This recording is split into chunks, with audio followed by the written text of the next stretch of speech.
Here in this place, new light is streaming. Now as the darkness vanished away, see in this space our fears and our dreamings, brought to you here in the light of this day. Gather us in the lost and forsaken, gather us in the blind and the lame. Call to us now and we shall awaken, we shall arise at the sound of our name.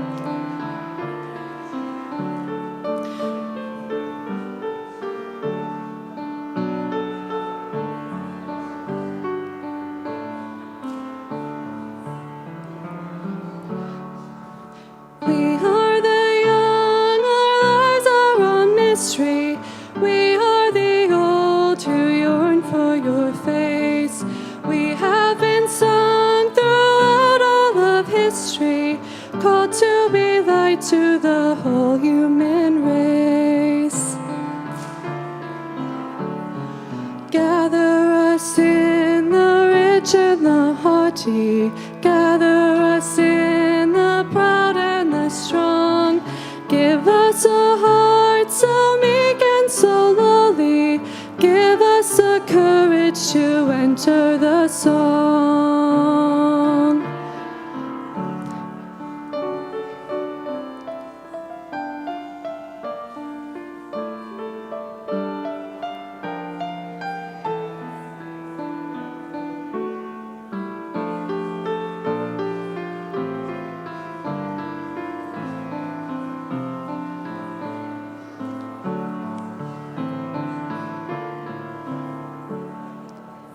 Here we will take the wine and the water.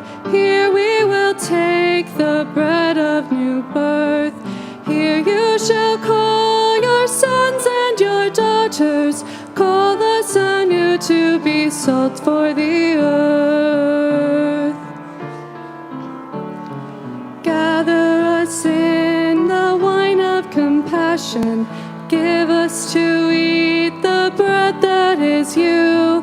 Nourish us well and teach us to fashion lives that are holy and hearts that are true.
Good evening. My name is Paul Soroka. Father Steve has deeply honored me by asking that I briefly introduce our 2021 Spirit Nights distinguished guest and presenter, John M. Sweeney. Many of you have already heard his own introduction at our weekend masses and spoken to him then or at our picnic yesterday. John is clearly a leading authority on St. Francis of Assisi, with numerous edited and written books on this wonderful saint of the 12th and 13th centuries, whose statue adorns so many gardens.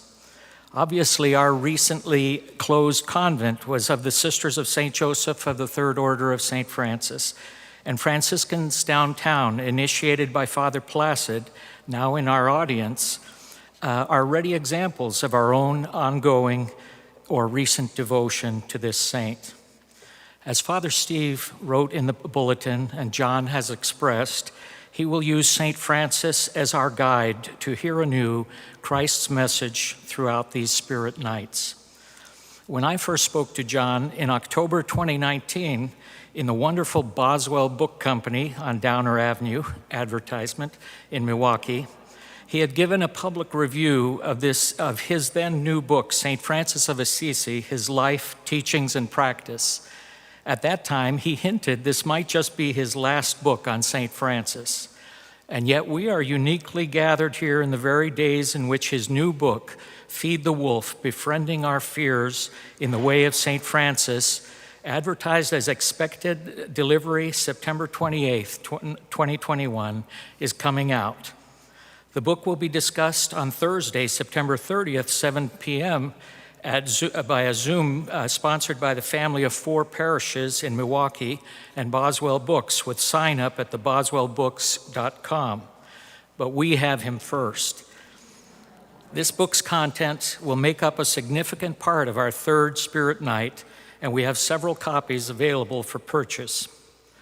John has been described as an author of popular history, spirituality, biography, poetry, fiction for the young readers, namely The Pope's Cat, first published in 2018, about a stray cat, Margaret, adopted by a pope, which then had free reign inside the Vatican spaces, with the fifth in the now series coming out very soon. And he is an author of memoir. One can find humor into John's profession by his recent Twitter comment. I pretty much get to read books for a living, and that makes me profoundly grateful. John is an outstanding biographer. He was a Middle Ages history major in college with a special interest in philosophy. As he told us, his keen focus on the real person of St. Francis commenced already in high school and has never left him. I would suggest that this enthusiasm is possibly contagious in these next 3 nights. John's book, The Pope Who Quit, published in 2017, about Pope Clementine V, the seemingly holy pope prior to Pope Benedict XVI, who gave up his papacy after just 5 months and died in 1296, might seem very esoteric or even out of date. Yet it is optioned by HBO, and not well known is the enormous historic gesture of significance which occurred in April 2009 when Pope Benedict XVI visited Aquila, Italy, after an earthquake and placed his own pallium, the symbol of his own episcopal authority as Bishop of Rome, on top of Celestine V's tomb, only to announce his own intention to renounce the chair of St. Peter in February 2013. I am sure John had enormous inner pleasure when an Argentinian Jesuit became pope, and yet opted to choose to be the first pope named Francis, with intent on emulating the medieval saint. It's clearly difficult to compress comments on John. He has had an enormous amount of experience as an editor, publisher, and writer. My suspicion is that we need to credit his father's influence too, perhaps, who also was an evangelical publisher. In his college years at Moody Bible Institute, Wheaton College, Billy Graham among the illustrious alumni, and North Park Theological Seminary, he apparently was drawn multiple times to the Abbey of Gethsemane in Kentucky, leading to his interest and edited book on Thomas Merton, A Course in Christian Mysticism. Mysticism, as expressed in the foreword when stripped down from Merton, suggested as being simply union with God. Still long prior to his own conversion to the Catholic faith on the feast day of St. Francis of Assisi, October 4th, 2009, in Woodstock, Vermont, John gradually moved away from evangelical Protestantism and spent 20 years in the Episcopal Church. He cited that his conversion to Catholicism was mostly because it felt like that's where I had been directed for a long time. Besides Thomas Merton, John has recently taken on 2 other persons of the 19th and 21st centuries to develop biographies on. Liturgical Press of Collegeville, Minnesota, has developed a People of God series. John, along with Father Michael Collins of Dublin, Ireland, are so far the only persons who have written 2 in the series of now 26 subjects. John's book on his friend, the Jesuit father James Martin, In the Company of Jesus, was highly acclaimed. That, entitled Nicholas Black Elk, Medicine Man, Catechist and Saint, is a deeply rewarding read. Black Elk in Oglala, Lakota Sioux was already a medicine man at age 10 years old when he participated in the Battle of the Little Bighorn in June 1876. He lived until August 1950. His cause for canonization is underway, and I would venture to say that a man like John, a Catholic convert himself and married to a Jewish rabbi, was singularly qualified to try to elucidate the complexity of how this elderly Native American could simultaneously have become a committed Catholic catechist and still retain elements of his Native American natural wisdom of a medicine man. Important was the necessary defense given against anti-Catholic attitudes which wished to erase Black Elk's free choice to be a Catholic catechist for many years. Similarly, John has had a unique perspective to address the tensions that have existed between the Jewish faith and Christianity in general, and Catholicism in particular, as he has shared life with his Jewish wife, who is a rabbi in Milwaukee, where they now reside. This unique marriage illustrates where each member is committed to their belief and faith and yet build a spiritual family of harmony and respect for individual conscience. John has expressed, as did Pope John Paul II, that the Jewish faith is one that in so many ways is as though the older brother to our own. Perhaps the most important point to be garnered is that so many of us who might be called cradle-to-grave Catholics may fail to mature in our own faith, nor appreciate the high level of thoughtfulness and serious prayer and contemplation and intellectual pondering which goes into a conversion story such as John has, joining the likes of John Henry Newman, Gerard Manley Hopkins, or our own Julie Meadows and Deacon Rick, along with Scott Hahn and many others. Such decisions are ones of giving up elements of present value in beliefs and traditions, position, and even relationships to receive something they hope to be more truthful or fulfilling, or to which they feel simply drawn to. Even as they are well aware of significant shortcomings within the Catholic Church as an institution, and yet it becomes home.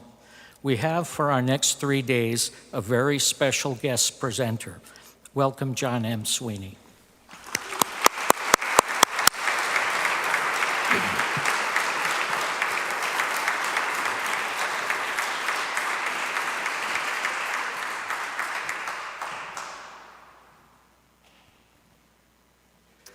Can you hear me now?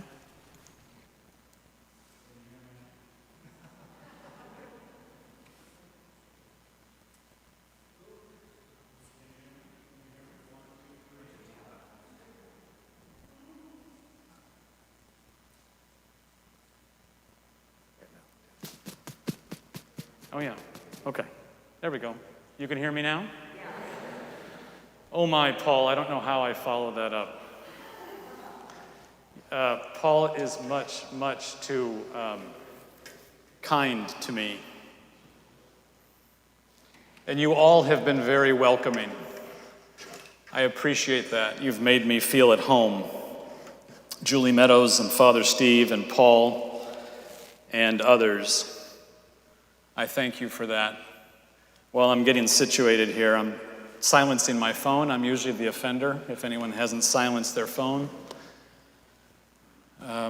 Let me tell you that my wife and I have a cabin, just a little place in Marquette County. Not too far from here, just about an hour from here. And we like a lot of things about it, but one thing that we like is that it's in Amish country, which is a new thing for me. And one thing that I've learned about the Amish is that they're usually speaking their second language. You know, they're usually speaking German at home. And so when they're talking with me, they're talking in their second language.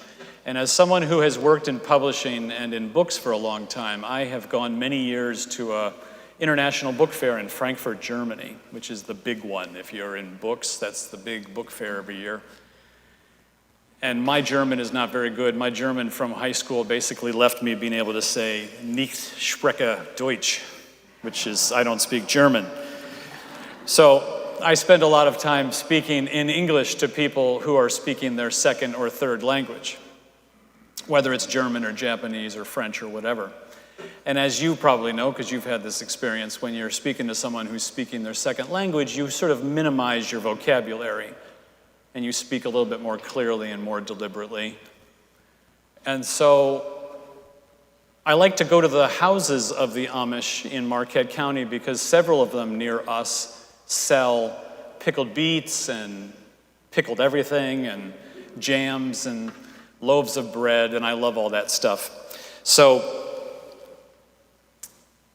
one time, recently, I was there, and there was a table of various things, and I knew I wanted some beets, and I knew I wanted some pickles, and I saw dandelion jelly. And I didn't want to just simply purchase and leave. I wanted to have a little bit of conversation because I wanted to be neighborly, you know. But I also was conscious of the fact that I was about to speak to people who are speaking their second language. And so I didn't know what to say, and I just awkwardly said, "Oh, dandelion jelly." And she nodded, "Yeah." and I said, "I've never seen that before." And she sort of nodded. And I said, I didn't know what to say. I just was trying to make conversation. I was doing it very badly. And I said, "Well, what do you use it for?" And she said, and I could see the process. I could see her brain translating from German to English. And she very deliberately and slowly said, "Well, I take the piece of bread and I put it in the toaster. And I put the toaster down, and then when it pops up, I put butter on it, and then I put on the dandelion jelly." And by the time she got towards the end of that little speech, I was sort of laughing and saying, "Oh yeah, I get it. Yeah, dandelion jelly." So anyway, that story has nothing to do with what I'm about to speak with you about tonight. I just thought that was funny. I thought I would share that with you. So I'm delighted that you hardy folks decided that you wanted to learn about St. Francis of Assisi and think about what Francis might have to say for our lives. I think it's immensely important. I think you have to begin by painting a picture. And that's what I want to do tonight. I want to do some sort of biography and introduce his life to you, most of all tonight. He started out as Giovanni, John, with the family name Bernardone, and he was born into relative privilege. His mother, Pica, named him Giovanni while his father, Pietro, was away on business. And we unfortunately don't know much else about his mother. But when Pietro came home and found that he had a son, he renamed him for the place that he loved the most, Francesco, for France, Francis. Pietro was so successful in business that he traveled abroad to sell his wares, which were silks and fancy clothes. Most people living then in Europe were bound tightly to their places. Roads were used by knights going off on a mission somewhere, royal messengers moving between royal courts, soldier attendants usually along for safety, and for people like Pietro. Commerce was quite new in Europe at that time, and Pietro was at the center of it. Most scholars think that Francis probably accompanied Pietro on some of these business trips. You have to imagine a cart piled high with silks in deep purples and very dark blacks, dyes that were rare and were valued and were new then, pulled along by donkeys and guided by attendants along old Roman roads. You see the father and the son riding high on their horses across these mountain passes, moving through Umbria and Tuscany and Florence, around the sea to Genova, or north over Alpine passes, toward open and free markets. Usually they used local guides who they would pay for information and for security that they might provide. And this was all in about the year 1195. Francis was born in 1181 or 1182. One of those markets in the Champagne region of France is where Pietro and his son probably met traders from all over the world. About 14 years later, in 1209, when Francis was founding his new religious order, he wrote in his rule, "I command all of the brothers, when they travel about the world or reside in various places, that they never have animals with them, or entrust an animal to the care of others, or in any other way keep one. They should also never ride on horseback unless they absolutely must do so for reasons of sickness or some other necessity." Now, I often wonder, why would a young man, leave all of this behind? Francis began to question the comfort and the wisdom that his father provided. How strange it must have seemed, though, to his other high-born friends and to his father that Francis was turning his back on these things. Francis loved horses. He loved fine things. He loved those fancy clothes. But sometime between these trips abroad, he began to question his position in the world, and not just to question it, but to disdain it. So Pietro outfitted his son in the finest armor, sending him off to crusade in the company of other young men trying to make a name for themselves. If Francis didn't want to be a silk tradesman, fine, that was okay. Maybe he could be a knight instead. But fighting didn't go well for Francis either, and he came back in disgrace.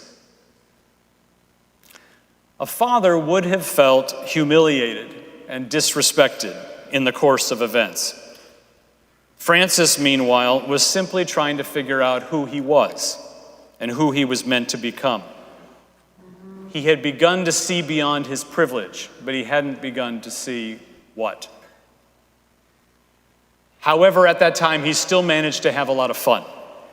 Francis had lots of friends, and they liked to have parties. And Francis was particularly fun to have around because he always had money in his pockets, and he was easygoing. It was money from his father, of course. But he was also a little bit moody, as many teenagers are. He seems to have been an extrovert at times and then an extreme introvert at other times. Soon after that failed crusading activity, he began walking alone in the woods and visiting caves in the mountains. He even talked about conversing with God. This was not common ways to talk in those days. God talk then really happened only in churches and by the clergy. Francis's fun friends must have been confused, watching their carefree friend turn into, I don't quite know what. He didn't quite know what, but turning into it almost overnight. They started to wonder, has he caught a fever? We haven't seen him at a party in weeks. Perhaps it's his father who is demanding too much of him. But then they would see his father again, and they would see that Francis wasn't with him. But Francis was instead leaving the city gates, walking up into the hills. Some people began to wonder if Francis was going a little bit crazy. Then it got worse, and Francis started to steal from his dad. He sold some of those fancy silks to give money to the poor. He was realizing for the first time that there were people in need, even living close by, and he had some sort of responsibility to help them. At first, of course, he was acting on those impulses badly. Teenagers, in my experience, can easily be self-righteous, and Francis was no different. He justified stealing from his father by thinking he was a sort of Robin Hood, giving the money to the poor. And then the situation got even worse again. One late fall afternoon, the whole town was gathered in front of the bishop's palace to witness a confrontation between Pietro and his now wayward, confused son. People climbed the trees to get a better view of what was about to happen. I imagine the Umbrian sun was cold, casting long shadows on the piazza, and the bishop, we know, was a little bit sheepish. He didn't want trouble. No one wanted that trouble that day, except Pietro, who was angry and who demanded respect from his son. Pietro laid out his case, refusing to look at Francis as he did, directing himself instead to the bishop, as if the bishop could somehow exact an apology. Maybe the bishop could make his son be obedient to him. That's what Pietro demanded. Francis listened, looking around at the hundreds of faces who were staring back at him, people he'd known his whole life. What he must have been thinking at that moment, I wish I knew. Because in my experience, most people who experience defeat and embarrassment, family discord, and who change so radically who they are, usually leave their childhood friends behind before all of this plays out in front of them. To some degree, I did a little bit of that of myself, and I know what it feels like. But not Francis. Everyone he knew must have been looking on at that moment, and I can't imagine what they must have been feeling or what Francis must have been thinking. So what did he do next? He stripped naked. As if to make real what had happened to him metaphorically, in front of everyone, including his father and the bishop, he took off all of his clothes, even his trousers, the text says. Thomas of Celano, the first biographer, tells us that. He took off everything and threw it onto the ground. There's another account that says that he paused and folded his clothes, and I really like that one. What a spectacle it was, though. I can hear the laughter and the gasps from the crowd who was watching on, as Francis stripped the remnants of his father's influence in his life from himself and laid them at his father's feet. And remember, his father was looking for respect. Francis's life would be full of these kind of dramatic moments, but not because he was trying to get attention, or at least that wasn't always the reason. These gestures were also how he felt about his faith, and about teaching, and about discipleship. Life comes first before the teaching, Francis realized. Life teaches us things, or at least it should, if we are paying attention. The Holy Spirit is at work in us through our lives, in our hearts, in our actions. And this is one important way in which lay people in the church, and St. Francis deliberately never became a priest, share fully in the life of faith. God bless our clergy and those in the religious orders, but God blesses too every one of you, every one of us. And life comes first, and life teaches us things if we are paying attention. Francis was learning as he went along. About 10 years ago in Virginia, I attended a special Advent all-day retreat where the retreat leader deliberately kept us waiting for about a half an hour with the doors locked, and we were unable to even get in the church. Now, Father Steve and I were stuck behind a freight train, and we're a few minutes late here tonight. We didn't do that deliberately. But at this Advent retreat, you know what the lesson is of Advent? We've probably all heard many times. It's a time of waiting, right? So the lesson that day was taught to us through a gesture. We were all standing around outside. The doors were locked. We got to the point where we got very frustrated. We started to bang on the doors. We turned to each other, and we were griping and complaining. And then the retreat leader showed up a half an hour later, unlocked the church door, and explained that Advent was all about learning about waiting. And the gesture that he had used taught us more than all of his words might have taught us. Consider the words of Mother Teresa, one of our recent contemporaries and another great saint. She said once, I love this, there should be less talk. A preaching point is not always a meeting point. What do you do then? Take a broom and clean someone's house. That says enough. All of us are but his instruments who do our little bit and pass by. So Francis often spoke in gestures. He did, however, say that day after he had disrobed in front of everyone, I only have a Father in heaven now. He said that in the courtyard in front of all of his neighbors and the bishop and his father with what would become that characteristic flair. The bishop blushed and grabbing a cassock quickly draped it over Francis's shoulders. The paintings of Giotto in the famous Basilica in Assisi, painted about a century later, showed this part of the story. The bishop then must have shrugged to Pietro. There was no stopping the fearlessness of his son. And Francis may have lacked courage wearing a knight's armor, but he seemed valiant wearing nothing at all. He had found something else, something brighter and bolder that allowed him to be free. Many other famous saints have anecdotes from their childhood or from their birth, even their conception sometimes, to demonstrate how they were prepared for holiness, as if what they did in their adult lives was almost a foregone conclusion. Hagiographers, meaning the authors of narratives that are predetermined to prove someone's sanctity, felt that evidence of saintliness in maturity had to be explained somehow with miracles of childhood or earlier. Well, there are no such stories about Francis.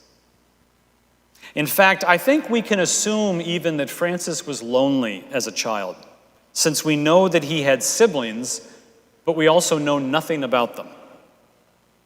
In contrast, for instance, one of Clare of Assisi's sisters, Caterina, came to join Clara after her conversion, taking vows as well. So, in fact, did her own mother. But we hear not another word about Francis's brothers and sisters. Instead, I think the witness of Francis's life is that families of origin can sometimes be very messy. He ended up choosing his father in heaven. There were no happy Father's Day celebrations in the Bernardoni home. Each year when Father's Day rolls around, I remind friends of this, because there are some people who have a very difficult time on Father's Day for a variety of reasons.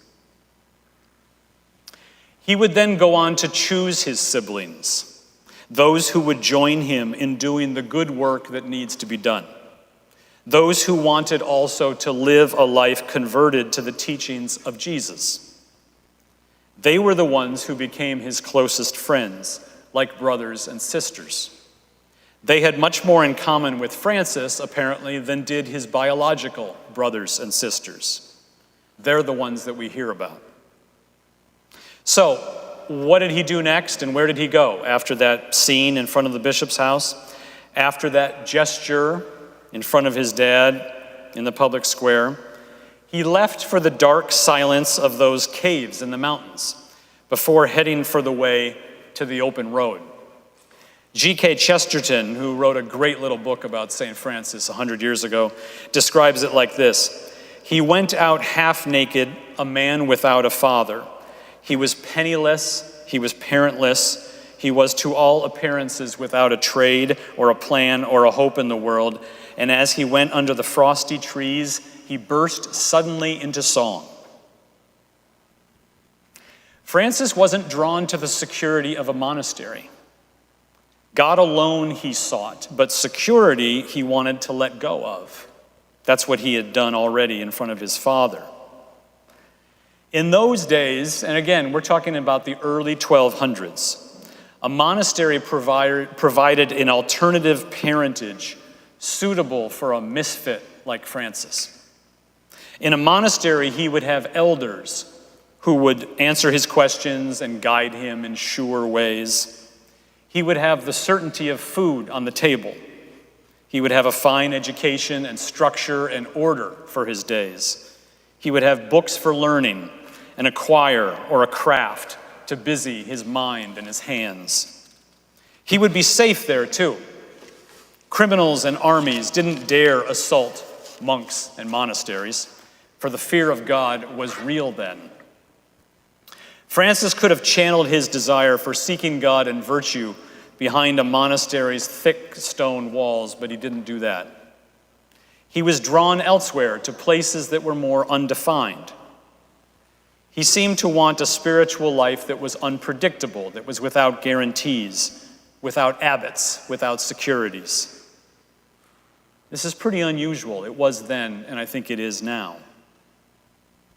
He'd heard the Gospels, and I say heard them because he probably wasn't someone who really could even read, and most people didn't read the Gospels then. But he heard the Gospels, and he knew at least that what Jesus wanted from human beings was much simpler and more beautiful even, maybe, more human, maybe even more godly than what he had heard in church. He prayed a lot. There's nothing wrong with praying a lot. And he visited churches that were in need of repair, churches that were often empty, churches that were underused, underappreciated, where the sacraments didn't seem to be reverenced in the lives of the people the way they once were, where people seemed to come mostly on holidays and big occasions and make going to Mass and connecting with our Lord a big occasion sort of event rather than an ordinary, everyday activity. I sometimes see connections between Francis's life 800 years ago and today. In those churches alone, Francis began hearing God speak to him, saying, "Go and rebuild my church." And he took it literally. God meant gather stones. Come back here and shore up these walls. And so that's what he did. And again, people watched. Everyone he knew, everyone he had grown up with watched as he did this. His mother, his father, from whom he was now separated, were all there. No one knew for sure where he was sleeping at night. Not at home, that was for sure. He was sleeping in lean-tos, temporary shelters. He was sleeping in caves on the mountain above Assisi. He was praying at night. People saw him under the moon pounding his chest as if to wake up his heart. Again, some of them thought he was going crazy, but that's not what was happening. He made himself vulnerable. He took himself completely out of his comfort zone. Given the challenges in the world today, racial inequality, hunger and homelessness, disjointed communities, disrespect for human life, an increase of natural disasters that always affect the poor and disadvantaged first and foremost, income inequality that increases year upon year, and a church that has a lot of problems of its own making, so that we rarely seem capable to tackle the problems in our communities and our world. We can learn a lot from Francis. I think the only difference maker in history has been people who individually commit to sacrifice and change, and then get together with others who do likewise. Otherwise, the status quo only gets worse. So how do you change?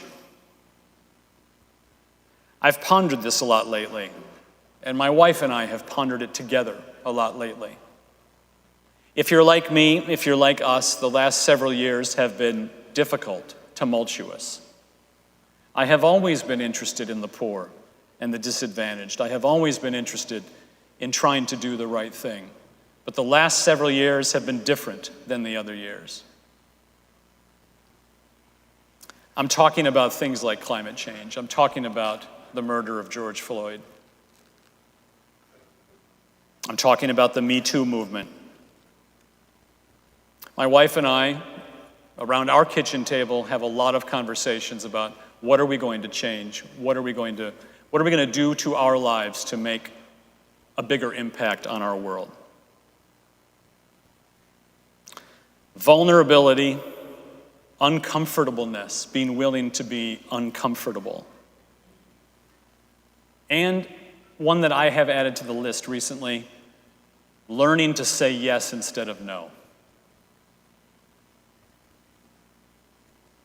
Now, I want to pause for a second, or for a minute, or for 2 minutes, or 3 minutes, so that you have a chance to maybe stretch or stand up if you need to.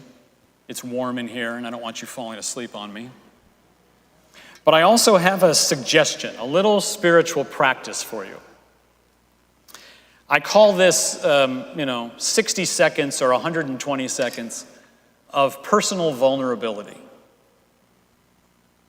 Because it's vulnerability and the willing to be vulnerable is one of the 2 or 3 themes that I have tonight that I want us to focus on. And I think it's a very modest and simple thing to practice, but it's awfully difficult to do in our real lives. Mother Teresa used to say, the surest way to be one with God is to accept humiliation. So I'm not going to ask you to humiliate yourself, but I'm going to ask you to do some little thing, if you're willing, that makes you feel a little vulnerable. It could mean taking off your glasses. When I do this, I cannot even see you. I can tell still that Paul is sort of sitting right there. But I would trip around. I lose my confidence. I had a job about 20 years ago once in an office that my boss was so difficult, so challenging, and frankly, such a creep, that I remember I had certain shoes that I would wear on days that I knew were going to be particularly tough because they made me feel just a little more, in control. So when I was going to have a tough meeting or I had to spend a couple hours with my boss, I'd wear those shoes. So if I was trying to be vulnerable in some little way right now, I would take off my shoes, although I'm not wearing those shoes right now. For me, actually, my hair has looked like this since I was 6 years old. So for me, it would be, to go like this. I don't know, did I mess it up? So stand for 1 minute or 2 minutes. Just stretch, get some air in your lungs. And at the very least, ponder vulnerability just a little bit. Or do something that makes you maybe slightly less comfortable than you would normally be.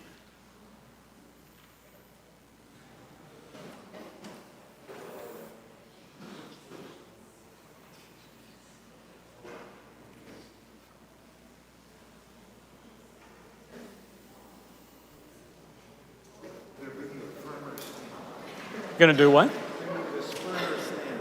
Oh, all right.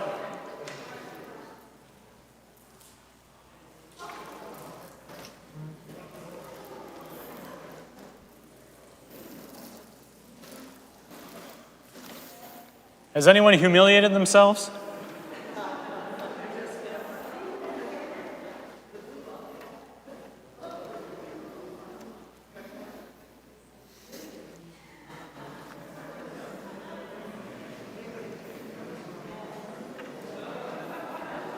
All right. Thank you. You may be seated.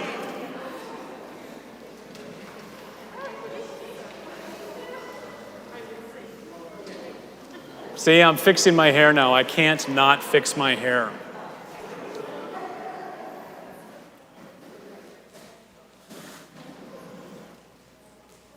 So in his vulnerability, Francis began to sing in the ways of a French troubadour, using popular tunes of love songs to sing of his love for God.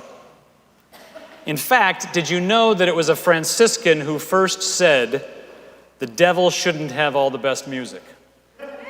It's true. If you're old enough and of a certain, side of the generation, you remember Larry Norman had a song of that title, but a Franciscan said it first. And when you hear the word troubadour, you should think of what today we would probably call a folk singer, or a blues singer, or a guy with a flute or a guitar who seems to be maybe just a little bit too carefree. Given this, it is amazing that St. Francis didn't go down in history as a little bit of a heretic. And we may return to this theme again in the next couple of days. How Francis did and said some startling things then, which are even still startling now. But instead, he became the world's most popular saint. He went on to create a life and teachings that are still, after 800 years, astounding people and guiding people on the way of Christ. He said we are responsible to ourselves and for each other. He said that we are to be gentle and to love dangerously, and not to care about what might happen tomorrow. He made his life an embodiment of the Beatitudes in Jesus' Sermon on the Mount. The responsibility we have for ourselves and each other is not given to us in baptism, but earlier than that, in creation itself. Everyone is born in God's image. And for everyone born, there's the opportunity to live the creative, inspired life of God's Holy Spirit. Theologians will even tell you, you don't need to be baptized to be influenced by the Holy Spirit. Although I'm sure, and Francis was sure, that it helps. Even more, God has been eternally pregnant with creation, as Meister Eckhart said. And human beings should know and understand how noble all of creation is. Francis had a similar sense of the nobility of his surroundings, as evidenced in his magnificent song that I'm sure you've all heard, the Canticle of the Creatures, which is the oldest poem we have in the Italian vernacular. But the most controversial sentence Francis ever wrote was in his testament, a sort of last will, what we might normally call a spiritual testament. Halfway through a very simple 700-word document, he says this: "No one showed me what I was supposed to do, but the Most High revealed to me that I should live according to the ways of the gospel." Now that doesn't sound controversial, but what happened to the Holy Catholic Church of his creed? What happened to his parish priest, his bishop? What happened to the sacraments of the church? Those things were still there, and Francis was faithful to them to the end, but he also acknowledged the vitality of a direct relationship with God. There was nothing more important, either before or after or during his life, than that. He was simply being truthful. He was being honest about his experience. However, the way I read it to you a minute ago isn't exactly the way that he wrote it. I left out one important word, and I also left out a short sentence that precedes what he said. So the fuller version with the missing parts goes like this: "Then God gave me brothers. No one else showed me what I was supposed to do, but the Most High revealed to me that I should live according to the ways of the gospel." The point is that Francis was given God and community, his spiritual siblings, his housemates, his neighbors, his friends and colleagues, his moral and religious family. And he vowed to be faithful, listening to them as to what he should do next. Despite that earlier experience with his father, he wasn't out there going it all alone. He wasn't a lone wolf. He didn't think that he had the answers by himself, apart from others. But he also didn't simply stay with what he had been given at birth. I think this is what we all need: to choose our father, to choose our siblings, to listen to the Holy Spirit at work in our lives, to be deliberate in deciding Who will you walk with? Who will you work beside? Who are your people? Who does God say your people ought to be? Who are your pick up your nets and follow me people? Are you united with others, seeking to bring about and experience the kingdom of God, which Jesus, by the way, said should be here and now?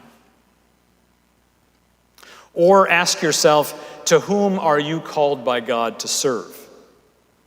None of us are expected to walk alone, and we are all responsible to each other.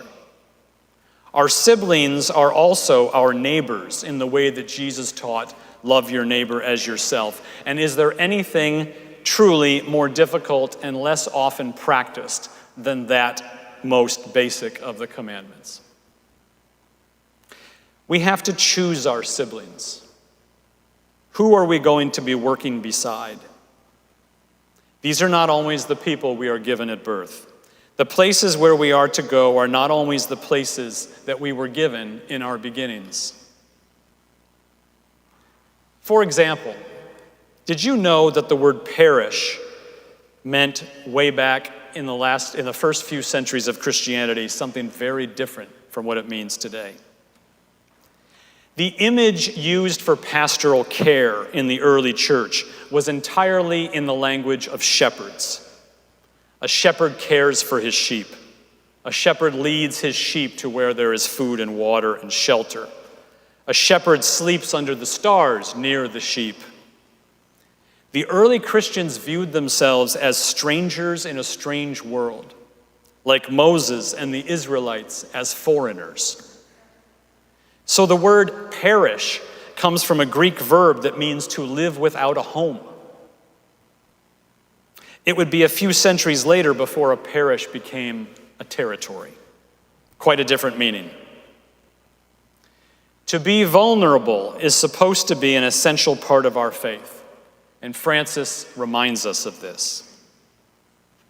Spiritual siblings also help us not to become discouraged, or at least not to remain discouraged.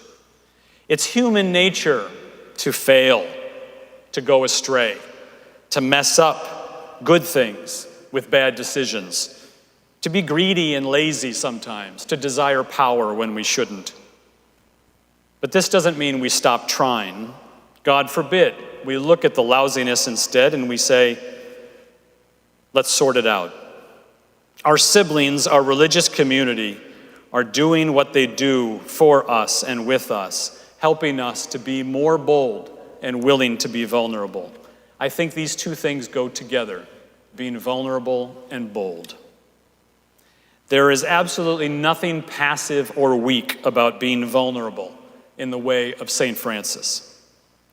Francis's siblings were his brother friars and then his sisters too, because Sister Clare of Assisi, joined their movement, and then others quickly followed her. They are the ones who decided that they wanted to live with the same principles that Francis had discovered in his own life.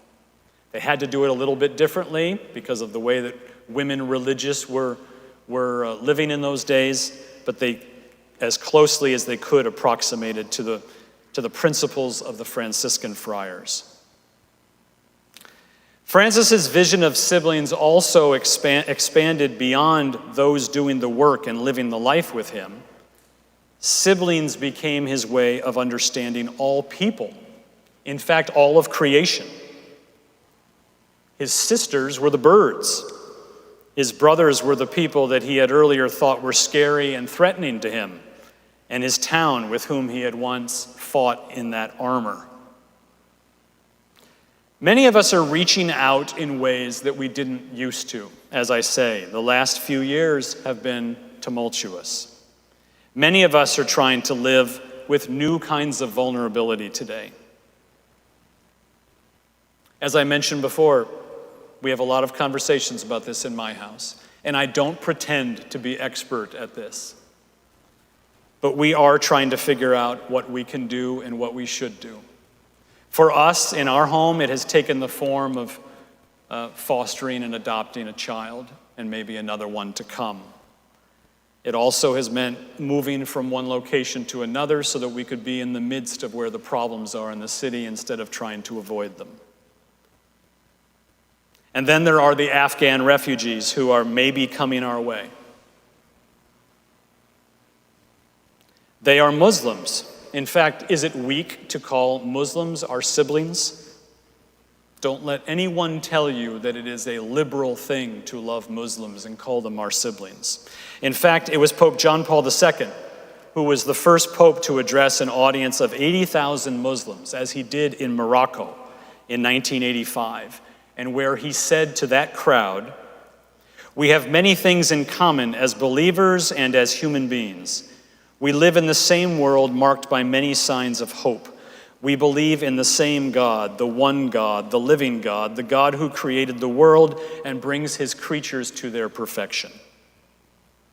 He went on then to say, "The Catholic Church at the Second Vatican Council published a document on dialogue between the religions. It affirms that all people, especially those of living faith, should respect each other, should rise above all discrimination, should live in harmony and serve the universal brotherhood." So this all comes back to St. Francis, because as you may know, St. Francis 800 years ago went to Egypt at the height of the crusading fervor to meet the Sultan. The Fifth Crusade was underway. The thousands of Christian soldiers were there in the Nile Delta, and Francis and Brother Illuminato traveled to go and meet with the Sultan. Francis knew and said that our hands and feet and hearts are the hands and feet and heart of God. When he went to meet with the Sultan, nothing really happened. The Sultan, though, got a very different glimpse of what a Christian was like from Francis than he did from the soldiers who were posed across the river wanting to kill him. So, what will we do? Who will be our siblings? What will be our vulnerability? I know that we don't usually necessarily do this well. And I know that we feel lousy sometimes about our inabilities sometimes to do this well. We know that the gospel teaches us to do this, but it is not easy, and I know that. So what should we do? I think we should keep trying again. I think we should keep at it and keep trying. That occasion that I spoke about earlier, when Francis stripped all his clothes off and handed them to his father, that wasn't, in fact, the first time he had done something like that. I know this sounds weird, but there are actually 3 famous scenes where Francis strips naked. So maybe he was crazy, right? I mean, most people wouldn't even do it once, let alone twice. The earlier time was when he was still working for his father as a cloth merchant. That conversion was sort of percolating inside of him, but it hadn't yet burst forth. But he went on a pilgrimage with other believers to Rome to see the sights, to visit the shrines, to light candles at all the right churches there in Rome. And he encountered a beggar in another piazza, not the one in Assisi with the bishop and his father, another piazza a few years earlier in Rome. And he didn't just give the man a coin, he exchanged clothes with him. So, what are we going to do with all of the need around us? We all have to answer that question for ourselves. And again, I'm not here to pretend like it's an easy question to answer. It is not easy. But I am here to suggest that our answer will not be sufficient, will not be inspired by the Holy Spirit, unless we find new ways to be vulnerable with each other, in ourselves, and in our communities. Unless we expand who we regard as our siblings, unless we break out of some old molds of who our siblings are. Some of us have been given so much, and we have become so good at protecting it and then explaining to ourselves why it is okay and good to protect what's ours. A first step, I think, is to become willing to be vulnerable in the way of St. Francis.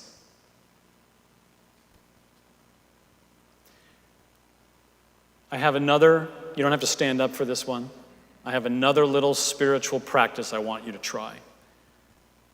One of my favorite stories about Francis, which we have from several different texts in the tradition, is that from the beginning of his converted life, meaning his religious life, until the end, for about 15 years, his brother friars would find him occasionally out by himself, usually at night, sometimes under a moon, but usually by himself, a little distance away from all of the other friars, because he needed a little bit of space to pray. As I mentioned before, sometimes he would be beating his heart, as if to wake it up. But we know that he would, even at the height of his religious life, he would still go out and he would pray and he would ask two questions. He would look up and he would say, "Who are you, Lord?" And then he would say, "And who am I?" And sometimes we know that he would do this with a sense of doubt, because from the beginning to the end of that religious life of his, which was so extraordinary, and more people, by the way, became Franciscans in a shorter time than any religious movement ever had in history, because they saw what was authentic in Francis of Assisi, and people were drawn to it and they wanted to be a part of it. And they recognized it as a true living of the gospel, of the Beatitudes, of the teachings of Jesus that we find so difficult otherwise to actually do. But even though he was doing all these extraordinary things, he would still have doubt. So he would say to God over and over, "Who are you and who am I?" So where you are right now, I encourage you to close your eyes or to bow your head a little bit or to do whatever you need to do to be just in your own quiet space. Forget about the person who's sitting next to you. Just be in your own space, spiritual and physical space. And ask God quietly in your heart, "Who are you, Lord, and who am I?"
Let's slowly come back together if we can.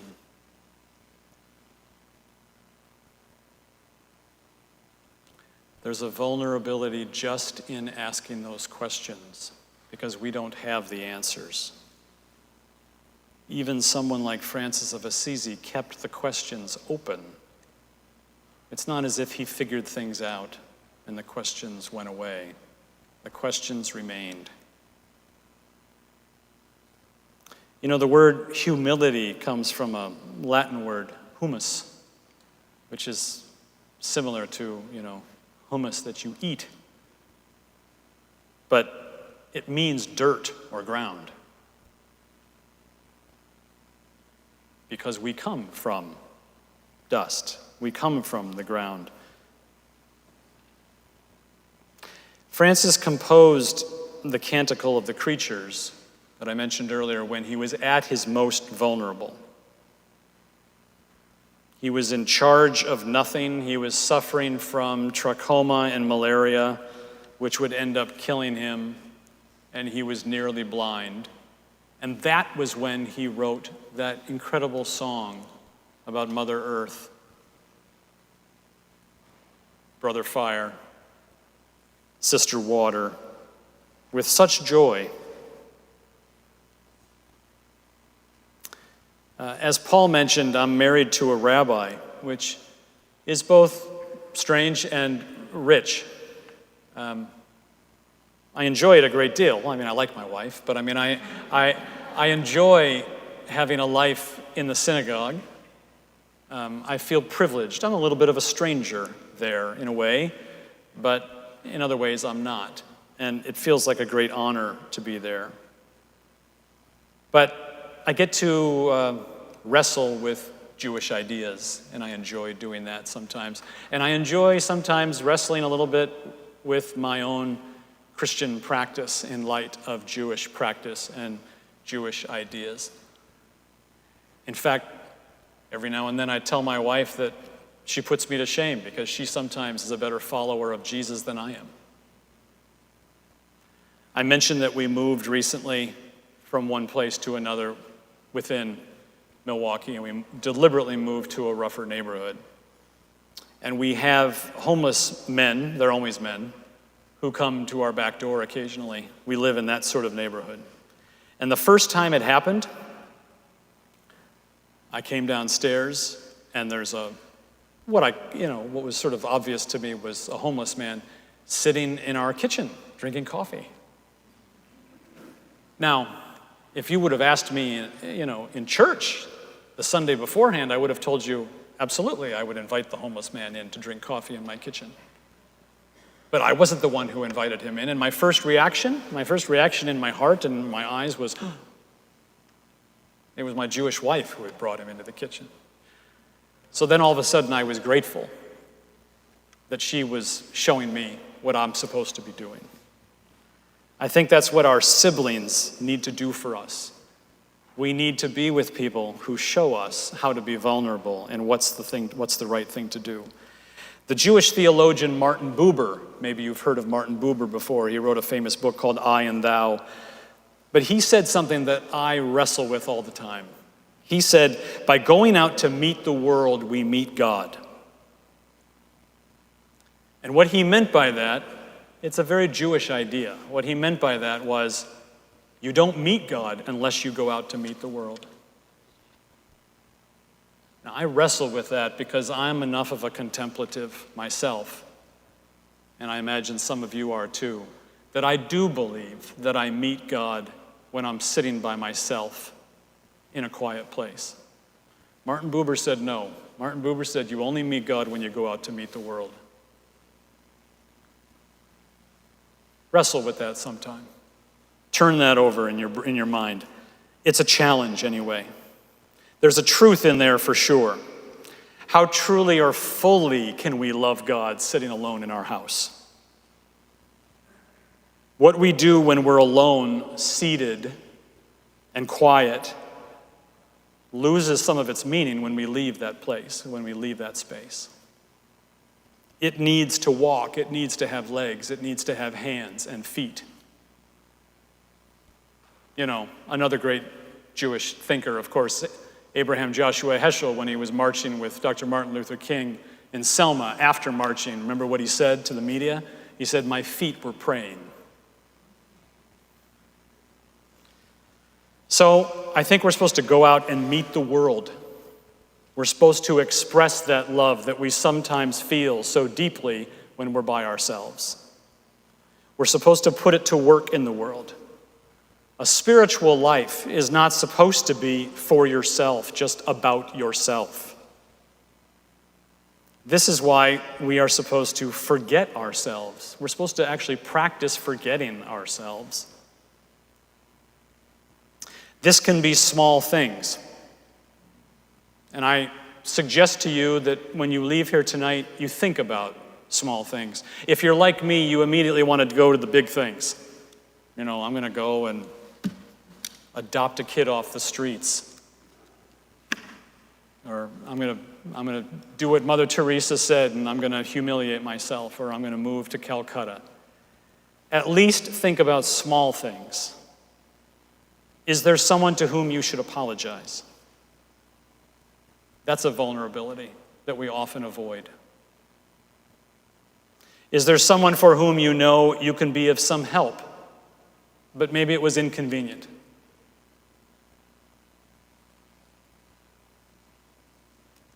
And now I want to sort of close tonight, this evening, by bringing this way too brief biography of St. Francis of Assisi to its natural conclusion.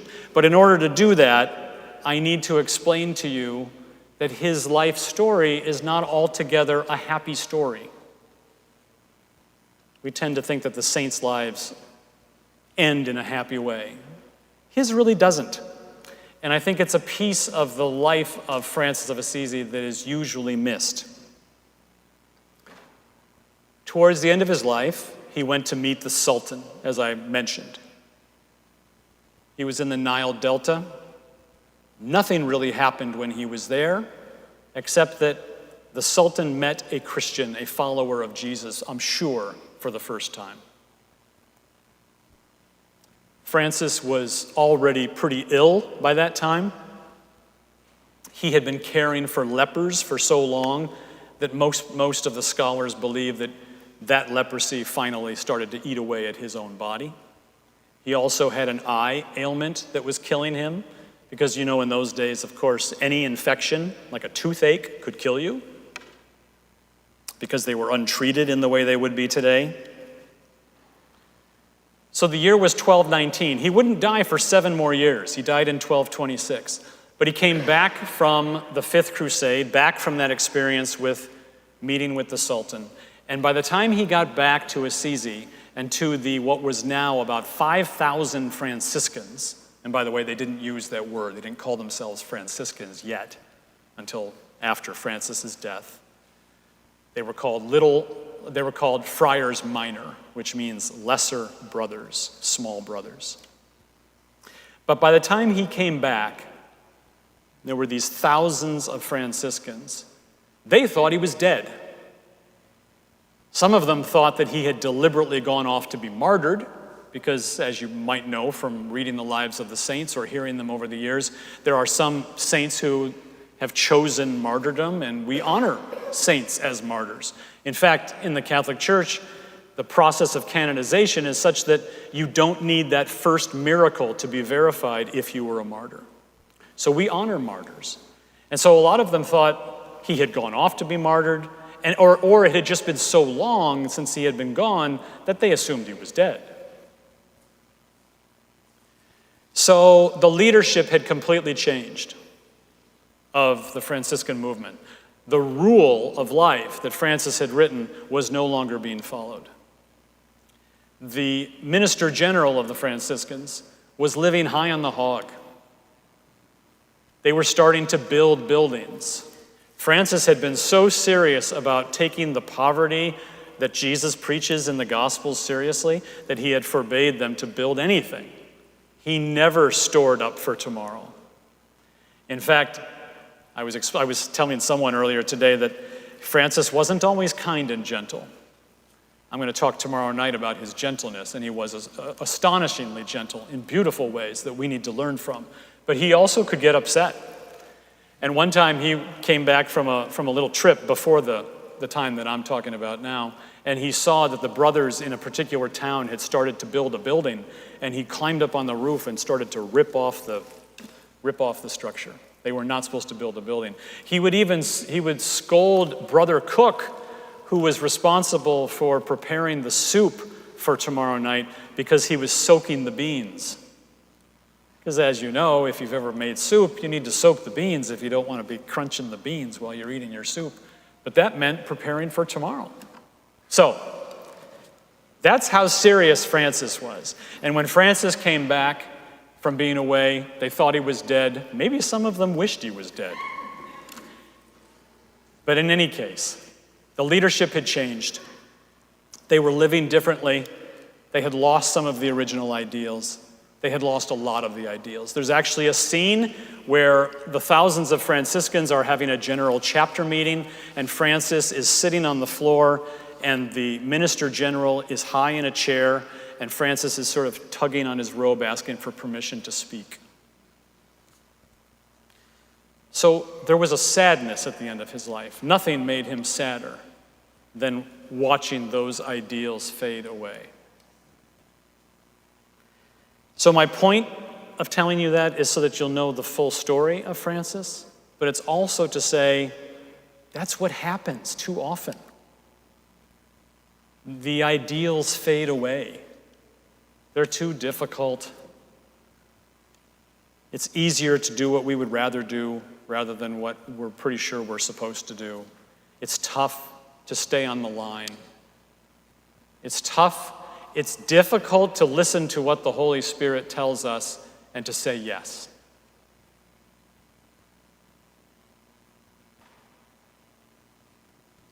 Pope Francis recently said that we have a journey faith, not a laboratory faith.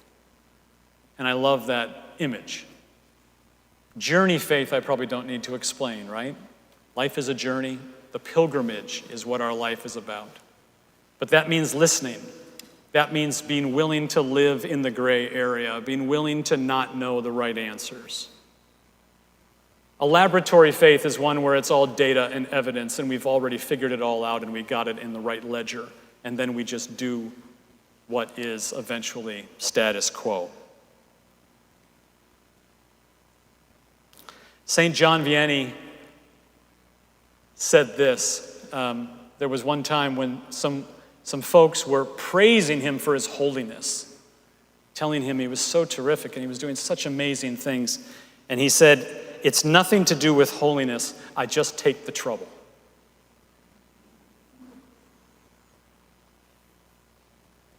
So my wish for us, my wish for you, my wish for myself, my wish for this parish is that you find new ways to be vulnerable.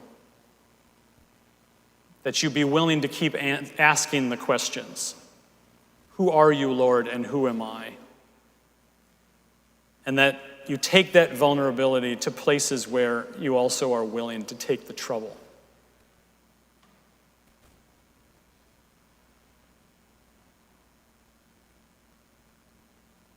And as Francis would say, pace e bene, peace and all good. Thank you.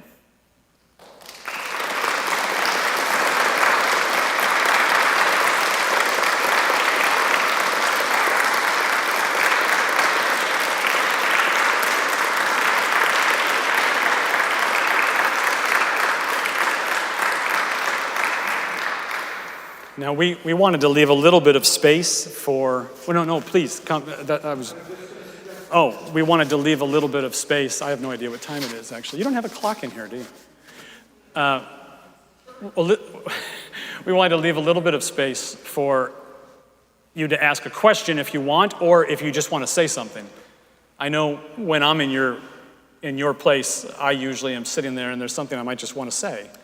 So, do we have a microphone, or do we have or should I take this off? I'll get one in a second. Okay.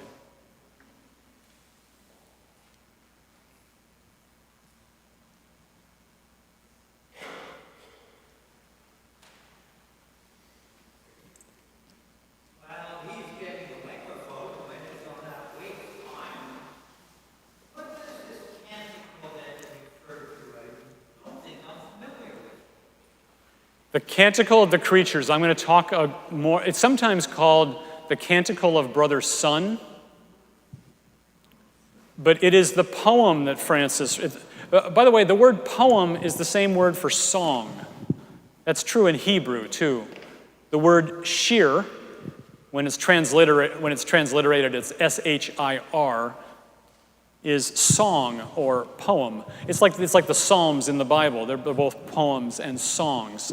And that was the tradition that Francis was in, still in the Middle Ages, When he would write a poem, it was a song. So he wrote this beautiful poem, which is the first instance in literature, and certainly in the literature of our faith, where the phrase Mother Earth is used.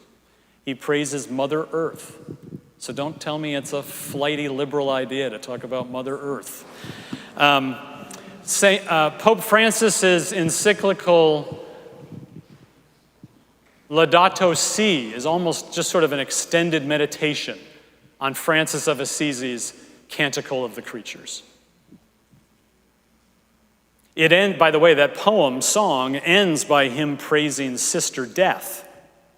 It's the last stanza that he writes, that he wrote very soon before his death. Somebody else is curious. Number 5. Number 576 is the Canticle of the Son in your songbook. Yes, there are. It's in most hymnals. Yeah, it's been turned to music many, many times. And it was turned to music by the first friars. When Francis wrote the stanzas, he then asked some of the brother friars to sing it, and they turned it to music right away. John, Father Placid, thank you very much for sharing such great wisdom, and I really appreciate that you live what you just said tonight, so thank you. Oh, thank you very much. I tried to live what I'm saying.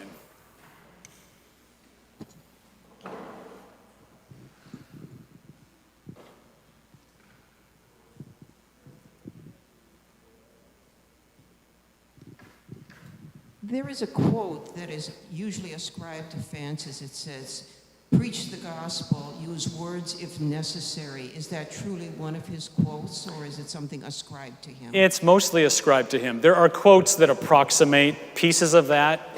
Usually you have to put 2 or 3 quotes together to kind of get that one. But it is such a Franciscan idea, of course. I don't remember if it's tomorrow night or Wednesday night, but I'm going to talk about the most famous. That one's pretty famous, but probably the most famous instance of something that Francis didn't say is, "Lord, make me an instrument of your peace." But at the same time, in books of Franciscan prayers, I always include it because it is deeply Franciscan, but he didn't write that one either. Thank you. I love that idea of that radical unpredictability and complete reliance on God. And it sounds like it works out great as a single person. But for somebody that, say, you have dependents, how do you kind of weigh that Franciscan ideal of, poverty, and don't soak the beans for tomorrow even, complete radical reliance on God, as well as, taking care of people and having a life insurance policy in case something bad happens to you, and just like the practical realities of responsibility. Is there any chance you're going to be at the supper on Wednesday? I would love it if we would talk about that. Because that is a topic of great interest to me that I have struggled with since I was a teenager and I fell in love with Francis. I'll give you a very brief answer now, but I'd love to talk about it more on Wednesday. For years, I refused to buy a home for that reason, because I was Franciscan. You're not supposed to buy a home. But I now have a mortgage. I have a home. I'm not saying it's the right thing. I'm just telling you the truth. I refused to own things for years. I refused to, I wanted to, and you often when I talk about the themes I talked about tonight, I will say things to an audience of people of your parents' generation, because that's usually who I'm talking to.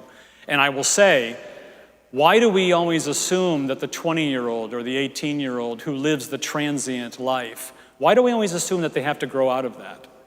Because that is deeply Franciscan. So I'd love to talk about it more on Wednesday. We need downward mobility. And I think if you're 20 years old, you get that a whole lot better than you get it if you're 54. Francis taught us to be downwardly mobile.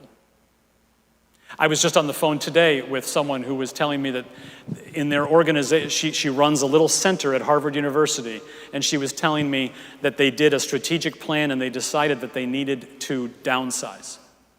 And I said, I don't think I've ever heard anybody say that to me before.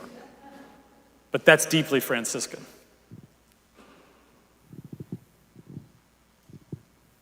Would you say a word about what moving into the wrong side of Milwaukee has taught you? I only heard the first half of what you said. For vulnerability's sake, you've moved into the wrong side of Milwaukee to be vulnerable and open. What's the spiritual fruit of that? Well, I can guess what the spiritual fruit is. I mean, it's that we are in the midst of the troubles. We are in the midst of troubles. We have, every week, we have a murder within half a mile of our house. And, I mean, maybe this sounds silly, but it feels appropriate to be nearby, and not to be fleeing it. I have friends to whom I've said that sentence about being near these violent crimes that take place, and the first thing they say is, oh, how quickly can you move? And I try and explain, well, we actually decided that that's where we wanted to be. Now, it doesn't mean that I'm on the streets bandaging their wounds, but every day I'm trying to figure out what I should be doing in our neighborhood, and we're doing new things in our neighborhood, like I think there are some homeless folks who have realized they can come to our back door. So it just feels important to be there. And your parish is involved? No, my parish is not involved in that. Wrong answer. Well, so I'm a member of the family of 4 parishes, is what it's called, and one of those 4 runs a extremely vigorous, wonderful food pantry in that same neighborhood that I'm in. So, I mean, certainly our parish is involved in some ways, but we don't have people on the streets doing some of the things that I kind of wish we would get to. And let me tell you, I'm not that bold of a person, so this is kind of a big deal for me. I mean, I'm not someone who's, you hear stories about these heroic priests and deacons and missionaries who are, infiltrating gangs and things. That is not me. I'm a guy who sits in my office and writes books most of the time. But I'm trying to be more vulnerable.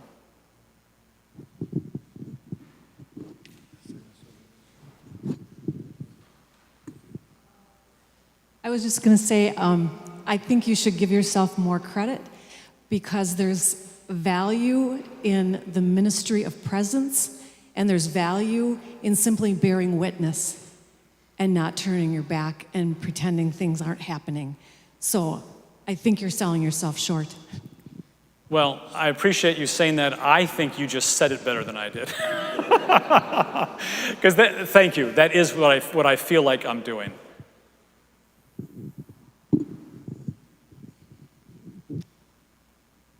How long have you lived there? 3 months. Just moved there. Maybe 4 months now.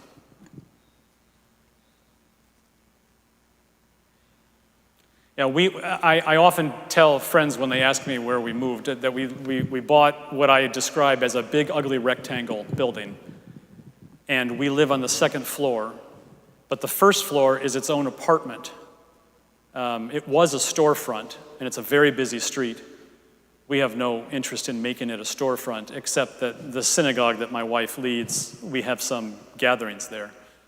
But we are really interested in having an Afghan family. I don't know if we're going to get any of the Afghan refugees in Milwaukee, but we've put our names in and we've said we could easily turn that 1st floor into an apartment of some kind. And we've already found our siblings, people who we want to be working with to try and do some good. We have found folks who would help us then, help a family. I don't know if we'll get a chance to do that, but if we don't do that, we're going to do something else with this 1st floor, and we haven't figured it out yet.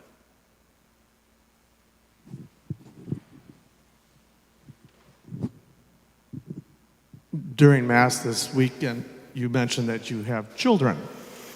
How is their response to your Franciscan way of life?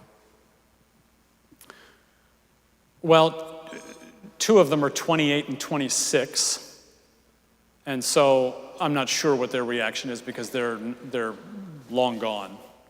The 26-year-old, ironically, lives in New York City in Manhattan and makes a lot of money already. And I'm usually pushing him to consider what he needs to do that's meaningful and not just make money. So he'd probably answer the question by, my dad gives me a hard time about my job and what I do. We only have one child still at home. We have a 10-year-old. We adopted a 14-and-a-half-year-old girl from a very traumatic background 4.5 years ago, and she's now graduated high school. And she has moved to live with her older sister. So we only have one kid left at home. But I will say that part of our decision to be vulnerable in the ways that we've decided to be vulnerable, we knew would have an impact on our now 5th grader. Because we moved from one place to another. We took her out of a school and put her into a new school. We took her away from friends. So she had to be with us in it, and she's been with us in it in conversation, but of course she's not of our maturity. And so we've had moments where we say to each other after she's gone to bed, are we ruining her life? We've had to go through all of that. So far, we don't think we've ruined her life. So far, we think she's doing pretty well in this new school, and in fact, she's in the school play. She just started 5th grade in a new school, and she's in the school play. So she was sort of courageous, not really knowing anyone. In fact, I almost think, I've said to my wife, I'll bet you if we were still in that other school where, it was status quo for her, I'm not sure she would have had the courage to try to be in the school play. I think it's almost because it was new, and she was already risking things. That could be me making myself feel better, I don't know. But she seems to be doing fine, and she is an active participant in our conversations. So for instance, I don't think I said this earlier, maybe I said it quickly. One of the things that we're looking to do is to possibly foster or adopt again, even though we're getting to the age where that gets a little bit ridiculous. I'm 54, my wife's 58.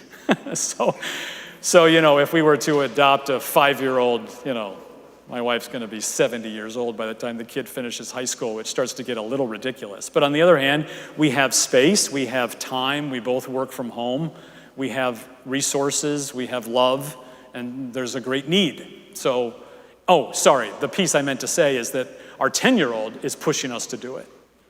Because she says, I'd love to have another kid in the house. I want another kid in the house. So, I don't know, that's a long answer to your question. Yes?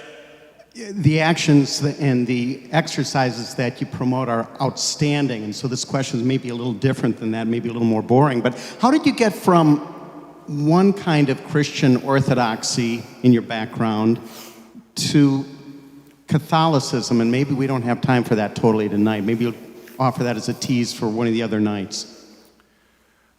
I've answered that question so many times I think I've got it down to a really quick, workable 3-minute version, which is that, so I grew up in Wheaton, Illinois, which is the epicenter, I'm not sure if it still quite is, but was the epicenter of Christian evangelicalism. And my parents were deeply involved, and my father was a leader of many sorts. So I used to have, dinner with famous evangelicals and things too. It wasn't just that I had lived there. And I went to a really big church, and I was really involved, and I knew everything. I knew everything. And both of my grandfathers were Baptist preachers their whole lives. They had both met and married my grandmothers while students at Moody Bible Institute in downtown Chicago. By the time I turned 17 or whatever I was when I graduated high school, I already was moving out of that a little bit, but I kind of resisted what was going on in my life because I was trying to be faithful. And so I decided to go to Moody Bible Institute also. Immediately, it was obvious that it was not the place for me because I was also at the time starting to read a lot of Thomas Merton and things like that. And I was also starting to question registering for selective service, wondering if I was supposed to be someone who would go off and kill people in a war. I was starting to ask questions that you just didn't ask when you came from my kind of background. And when I would meet with my pastor, I would get no helpful responses. I would get push away. So anyway, I'm at Moody Bible Institute for a year, and then I stuck with it for a year, and I became a missionary the summer after. And I went to the Philippines. And I was sent by the Conservative Baptist Foreign Missionary Society, and my job was supposed to be to convert Catholics and rebaptize them so that they'll become Baptists and true Christians instead. And I was a failure at that. I'm proud to say I was a failure at that. But I would go into people's living rooms with my big fat study Bible and my Matthew Henry commentary, and I was all of 18, and I knew answers to every question about anything you would ask me and what was the truth about everything. But their spirit, sitting at their kitchen table, their spirit, their questions, their imagination, their home altars, the processions liturgically that I saw going through town, I started to fall in love with Catholicism sitting in their living rooms. And I did it very quietly, because then when I went back home, this was not kosher. So I then, for 20 years, became a really good Episcopalian, which was a middle place to be, in a way. And then in 2008, I was in Rome researching a book. I was already writing books before I was a Catholic. I was researching the book that Paul introduced called The Pope Who Quit, which was about Celestine V, the first pope in history who voluntarily quit, and who ended up becoming the precedent for Benedict XVI quitting. But I was researching that book with a buddy of mine in Rome and Naples, a buddy who was Catholic, is Catholic. And for 2 weeks we traveled around and we spent time together, and we must have had a lot of conversations about Catholicism, I guess, because on the last day of our 2 weeks together, we're standing in St. Peter's Square, and he looks at me and he says with frustration, "Why don't you just become a Catholic already?" And at the time, I had just finished a divorce, and that had been my last excuse. For years, I had said to myself, and maybe to a friend, I couldn't do that. It would completely disrupt my life, my family, my wife, but I had finished going through a divorce, which was part of the reason for our trip. And so when he asked me that question, I actually thought about it for a second, and I said, I don't have a reason. You're right. And I went home and I got together with my local priest, and he ended up letting me choose the day, and it was the feast day of St. Francis in 2009. Maybe that was longer than 3 minutes, but that's my.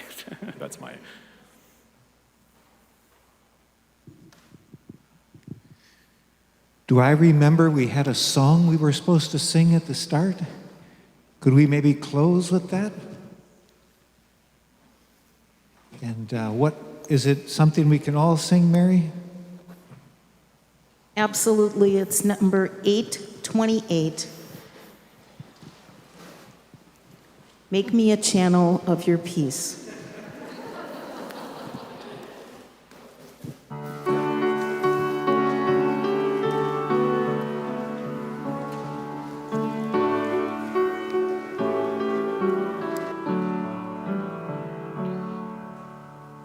Make me a channel of your peace.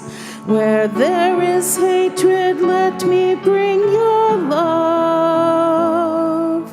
Where there is injury, your pardon, Lord. And where there's doubt, true faith in you. Make me a channel of your peace.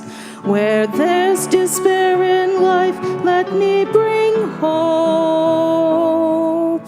Where there is darkness, only light.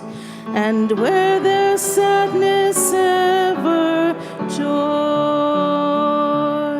Oh, Master, grant that I may never seek so much to be consoled as to console, to be understood as to understand, to be loved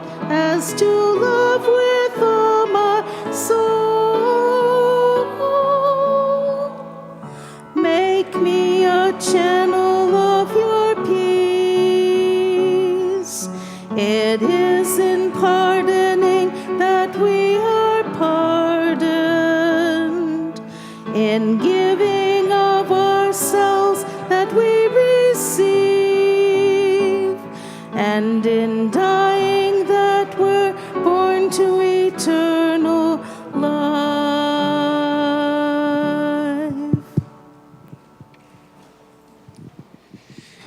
Thank you so much, John. Thank you, Paul, for that wonderful introduction.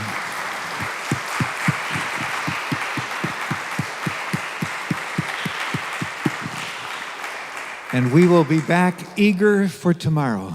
Have a wonderful night in between. Thanks for coming.